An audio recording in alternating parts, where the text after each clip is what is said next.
Whoever forsaking the law takes a shaitan for a friend hath of a surety suffered the loss that is manifest.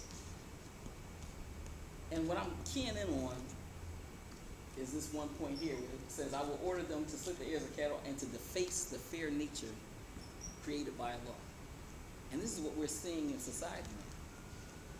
Shaitan, and it's funny because some of the translators, they, instead of using the word deface, they use change or tamper with. And this man is constantly tampering with the nature. All right, so I'm gonna give you a few examples of this. All right.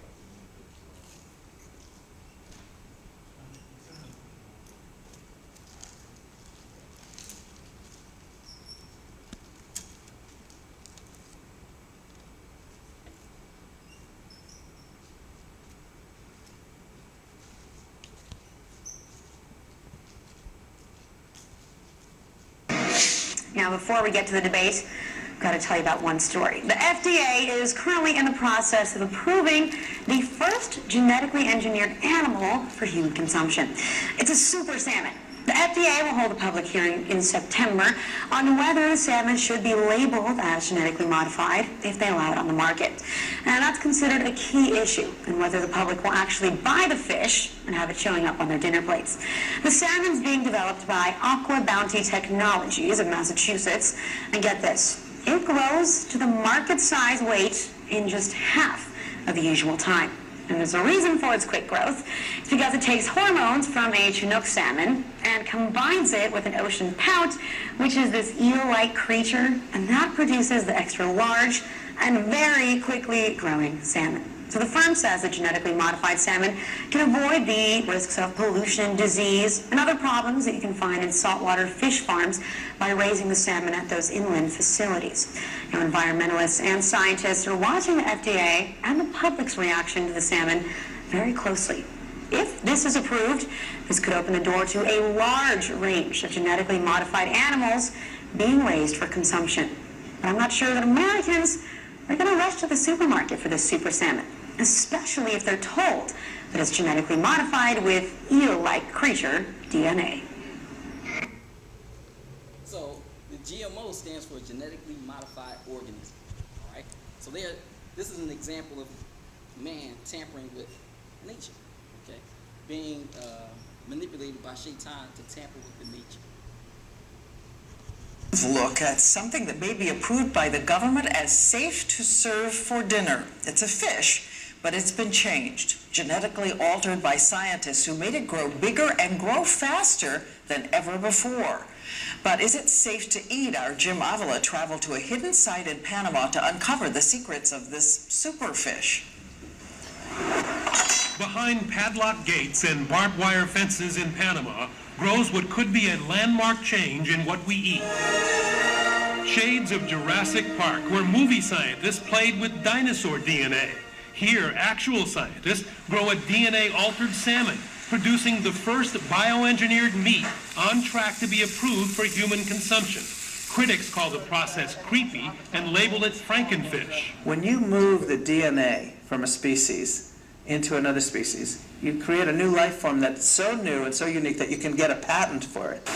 ABC News is the first to see up close and actually taste this mysterious fish FDA scientists have ruled is as safe as food from conventional Atlantic salmon. This is what they call Frankenfish. These are very healthy, beautiful Atlantic salmon. The big difference? Size. This is a one-year-old Atlantic salmon, dwarfed by the new genetically altered salmon of the same age. How do they do it? By merging the DNA of 3 fish into one, taking DNA from a Chinook salmon and from a sea eel to produce an Atlantic salmon that grows fast from birth. You get the market size at least 12 months before any other type of salmon that's out there. Aqua Bounty says the fish are ready for market, and the company now awaits final FDA approval. But have we gone too far? It opens up a whole other section of the grocery store to this technology, which we think is still not fully understood. There is no proven link between genetically altered food and health problems, but critics are skeptical about Aqua Bounty studies and complain government scientists have not done enough independent work and ignore the unknown. They worry but have no proof this new fish will increase allergies and theorize its altered hormone system could somehow cause cancer. The FDA's review of company data found those concerns unfounded. Is this something I should be afraid of? Man has been altering the nature of animals since man walked upright and began domesticating animals. A new lab-created meat in the pipeline for FDA approval that is at once very different and just the same as America's favorite fish dinner. Same texture, eating frankenfish. No, please don't use that term. And Jim Avila with us now. So, Jim, how soon could this be approved and in supermarkets? Well, that's the latest mystery about this fish, Diane. The FDA just won't say. Its scientists approved it as safe 2 years ago. The company says they may go out of business before the FDA actually approves it. And will there be a label on it? Is it a requirement that there be a label on it if it's in the supermarkets? If it's approved and gets to the supermarket, it will not be labeled separately from farmed Atlantic salmon. So you will not know unless you buy organic or you buy wild salmon. But if you buy farm salmon and it's in there in your supermarket as farm salmon, it could be this fish. Now, the GMOs have been proven to cause cancer in labbing. You know, there's videos showing lab rats with big cancerous tumors inside of them from consuming GMO, genetically modified food, okay? Now, I want to give you another example of the tampering with of nature, changing the... All related to that verse, right? Yeah, all related to this verse. And it's very important that we begin to go into this Quran and pull it out, bring it to life for people, bring it to life for our children so they can understand. You know, our children are what they call today digital natives now. So they're so used to this technology and, you know, things coming at them fast paced. So we got to start pulling things out, you know, and connecting video, you know, with what we're trying to show them, okay? But I want you to see this. Very interesting here, okay? Now this goes back to 1961. And I want you to listen very carefully to what President Kennedy is saying in this video. 1961, all right?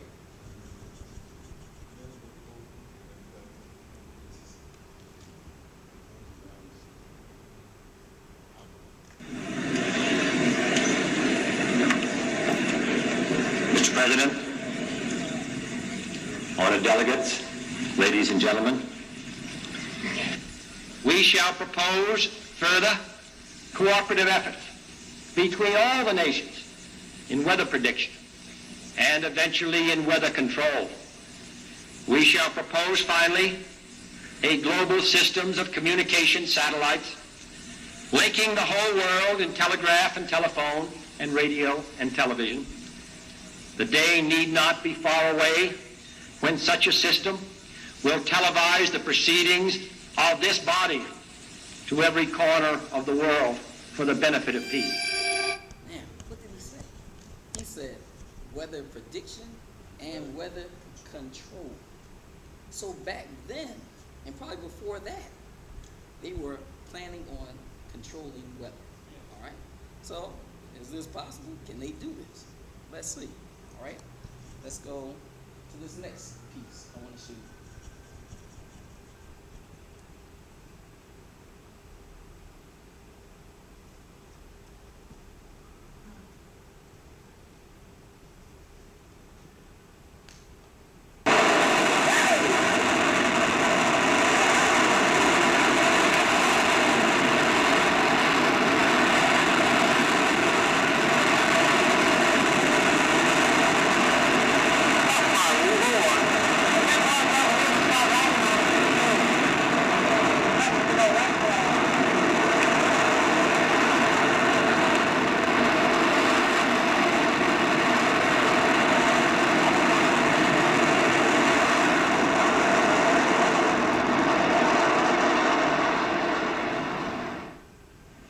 This is the shuttle's fuel tank. It may only be 130 miles to space, but to cover that distance, the engines will use 500,000 gallons of fuel, and that works out at 2 feet to the gallon. Despite the cost, however, NASA does need to test these engines once in a while. So they built this place in the wetlands of Mississippi.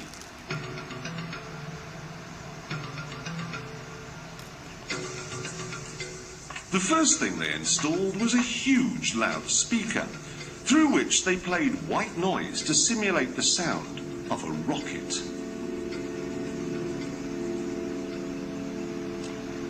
They then sent a number of trucks in different directions out into the wilderness, and the drivers were ordered to stop when the noise levels became acceptable. This gave them an imaginary boundary line, and anyone living on the inside of it was offered a simple choice. Stay, and you'll never hear another television program as long as you live. Or take the NASA shilling and get out. No one stayed, and NASA ended up with exactly what it wanted. 125,000 acres of nothing.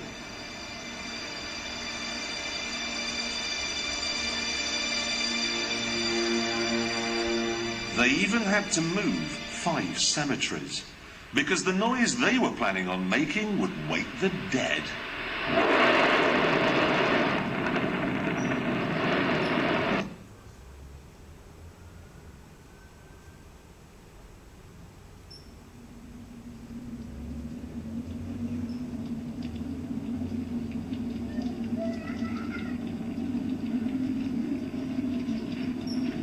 Feels like it's getting close, Adele.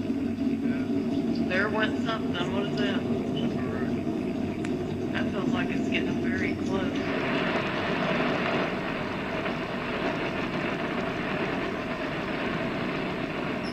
Don't worry if you can't hear what I'm saying. I couldn't even hear myself. This is the loudest sound you could possibly conceive. And, as it turns out, the cleanest.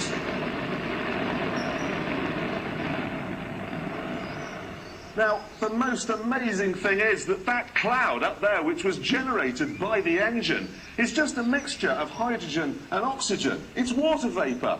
And in about an hour's time, someone in Mississippi is going to get wet washing. It will actually rain.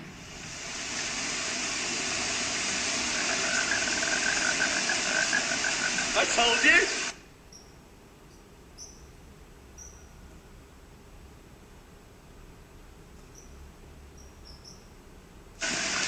It's raining! That's unbelievable! Oh, NASA's playing God! It's weather! And did you hear what he said? He said, NASA's playing God. They're making their own weather. And this is what this elite is trying to do. In their belief system, they believe that they will become God and eventually overcome God. That's all what the Dajjal is about. Exactly. Exactly. And see, a lot of people are waiting for this man to come with one eye, Kufa written across his forehead. Okay? No. It's not ready. It's not, no. The Dajjal has been here for a long time. Yeah. We just haven't realized it. Yeah, look in a different direction. Exactly.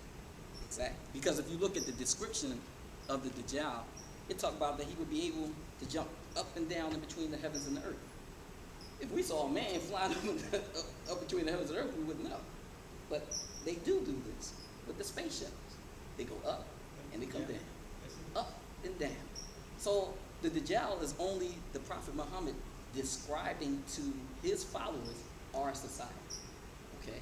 It said that he would have a donkey whose ears were 70 feet long. Okay? The donkey back then was their mode of travel. So then look at your airplane. Okay? So he was describing to them this society. It said that the oceans would be ankle deep for him. Back then, oh my God, it was terrible trying to go deep into the ocean. But now, you know, it's like nothing. They can go very deep into the ocean. They can't go super deep into the ocean, but they can really go deep into the ocean. They got to understand what the prophet's talking about. Exactly. That's why they walking in blindness themselves.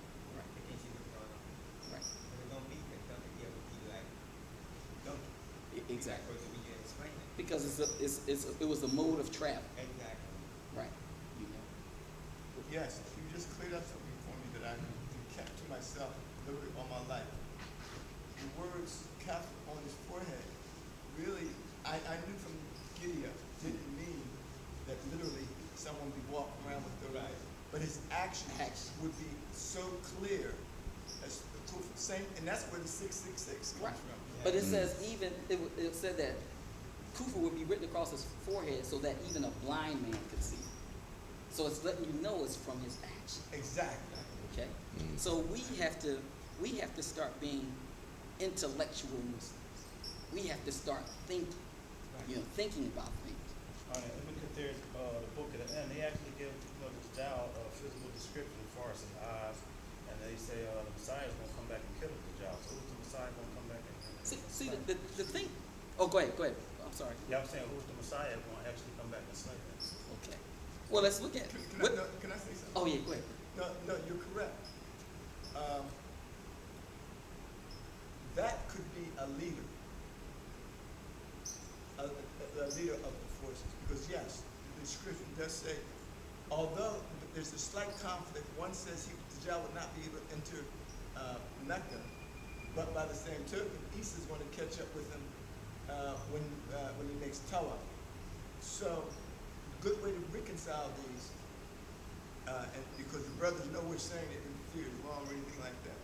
The way to reconcile all of this is that one is a leader of everything else, and he still would have the path to reside. He won't have the KFR over his head though. That I'm firmly, Well, you have to look. But it could be the leader or the practice. But even more, what it said, when you really look at the hadith, they talk about it, because it said that his breath, Isa's breath, would cause him to shrink. The Dajjal, what does the word Dajjal mean? Lie. To cover a camel's belly with tar. Okay? So this man has covered the truth, especially the truth about Isa. Right. So Isa would be destroying that lie that they created just from him speaking. What did the prophet say that he would do if he was here when the Dajjal appeared? He said that he would argue against it. And if he said if he wasn't present, then we all should be arguing against it. Which shows you that it's a combination of, when it deals with the Dajjal, it deals with a combination of the description of the society, and it deals with this lie, because that's what the Dajjal means. It means a lie. And we'll touch on it. You'll see even more as we go along. Okay, as we go along. Well, sometimes it don't mean what you think it means. Exactly. Go beyond that. So they give you a false picture of how can it look, how can it be. But Allah make it real plain and clear to you like what you're doing now. Exactly. That's what we all should be doing. And that's why the Muslim world is messed up. Because they ain't got to there. Exactly. And they got to face a fake picture of how can it be, how can it look. Yeah. It's deep. It's really deep. It's very deep. And a lot of people think it, but y'all can't see it. But now, I want you to see one more piece I want to show you on this verse, just how powerful this verse is. Okay? But and it's going to show you just how corrupt these individuals are. Plans to allow scientists to create embryos that are part human and part animal are sent for approval by the official regulator in Britain. These hybrid embryos are seen by the country's leading scientists as a vital step in the search for cures for diseases such as Parkinson's and Alzheimer's. It's a highly controversial procedure and is banned in some European countries. Our medical correspondent Fergus Walsh has the story. This embryo is part mouse, part cow. In a few months, this Newcastle lab is hoping to create a human-cow hybrid. If that leaves you uneasy, the scientists here understand how you feel. And it does seem a little abhorrent from a first analysis, the fact that we're mixing bits of cow cells with bits of human cells. And people would automatically think, yeah, well, okay. But what you have to understand is that we're actually using very, very little information from the cow in order to do this reprogramming idea. This is highly complex science, the creation of cytoplasmic hybrids, known as cybrid embryos. The starting point is a cow's egg, which is cut open by a laser. the DNA is sucked out. The next step is to take a human cell, perhaps from a patient with Parkinson's disease, and inject it into the egg. Now this is the crucial point at which an embryo is created. Now, this is how they always make it so nice to the public, because they say they want to use it to cure diseases and cure illnesses. But no, they just want to play around. They just want to tinker with this creation. By using an electric shock, the hybrid embryo starts growing, the cells subdividing. In reality, it's smaller than a pinhead, and when it's just 6 days old, the embryo shell is broken open. Inside are stem cells, the body's master cells. The ultimate aim is to reprogram them into any tissue in the body. For example, nerve cells, heart cells, or brain cells. If it wasn't for the cocktail of pills he takes every few hours, Frank Brooks could barely walk. He has Parkinson's disease, the degenerative brain disorder, and strongly supports the new research. It would be an enormous benefit if that cure was developed to the people who are young enough to benefit from it, because it's going to be a few years before it's here. But if we don't start now, we're never going to get there. Approval for this research is a victory for scientists, as ministers originally planned to ban hybrid embryos. But religious and moral opponents are worried. I think this is a further violation of the rights of the embryo, in that the embryo is deprived not only of its life in the course of the experiment, but of any human parents. It is further dehumanised by the very method of its creation. Scientists say this research is of profound importance and could lead to new treatments for a host of diseases like diabetes and Alzheimer's. But all this is years away. The science is just beginning. They try to give it a noble cause, okay? But now, check out this next one. Is there a supernatural Then Masons, as a matter of fact, I went there to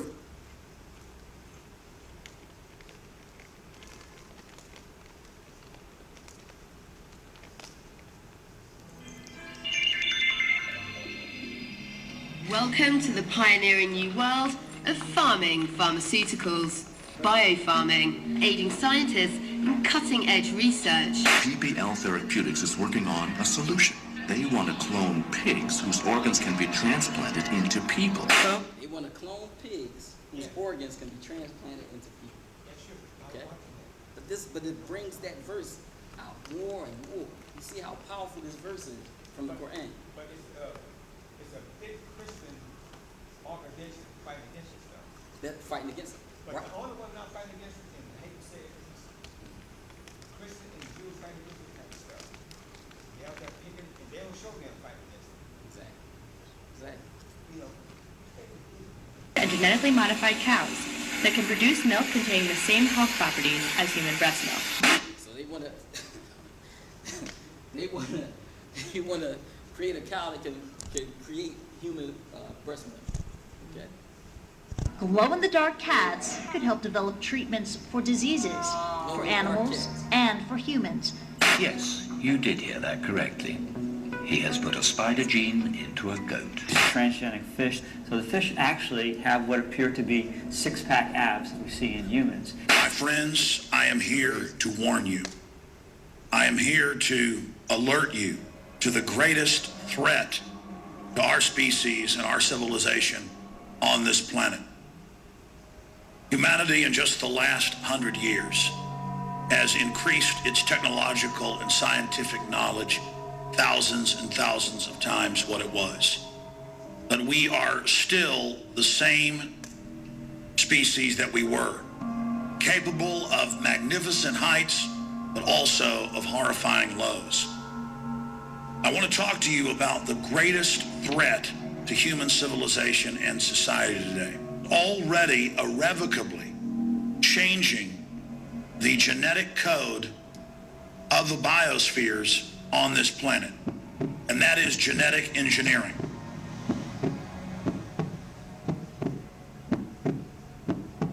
Look at that. Mouse with the earring. Okay. love science and technology. I know that it's a neutral thing and that man can use it for good or bad. But that said, the controllers and engineers of our society for more than 100 years have believed that if they can discover the secrets of life, DNA, that they will have the keys to immortality. And now you see all the different news articles where they openly brag about this, and the elite says, we don't need a giant population anymore to run our technological systems. We're now phasing into robotics, where the military's aircraft will be drone, where combat robots will do the fighting, where manufacturing will be carried on and executed by non-biological systems. Now, my thing is, all well and good, we're coming up with all of this great technology, but at the expense of what? You got the automated tellers now. You go in the store, you can go and check out the store yourself, okay? And they're getting rid of people's jobs. You know, this is loss in jobs for people. This elite doesn't care, okay? They don't care about us. The elite is heavily into what they call the occult. Okay, a lot of people don't know that. They are heavily into the occult. I'll give you an example. What is the logo for the Apple computer? What is the logo for the Apple computer? For the Apple computer. It's an apple with the bite taken off. Okay. The first Apple computer to go on sale was at the cost of $666.66. Yes. Okay. That is a reference to the story, right? But it is a reference back to the story of the fall of Adam in the Bible. Okay. If you think about it, with the computer, you have knowledge of good and evil. You can look up almost anything on the computer, okay?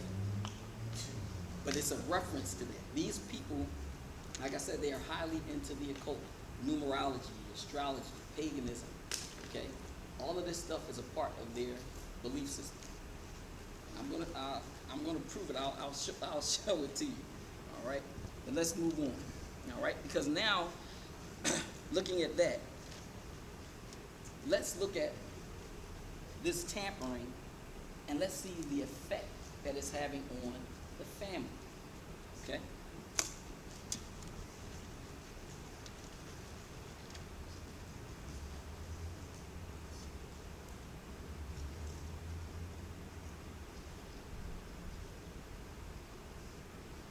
Well, one of the things they told me. This man, his name is Aaron Russo, all right? He was a director, producer in Hollywood. An attorney friend of his asked him if he wanted to meet one of the Rockefellers, you know, one of the elitist families, okay? He said, yeah, so they established a friendship, and this Rockefeller would tell him things, all right? But I want you to listen to this, because this is very interesting. Was that he was at the house one night, and you were talking, and he started laughing. He said, Aaron, what do you think women's liberation was about? What do you think women's liberation, what was that about? All right? But now listen to what he says, that this guy said to him. And I said, I'm pretty conventional thinking about it at that point. I said, I think it's about women, how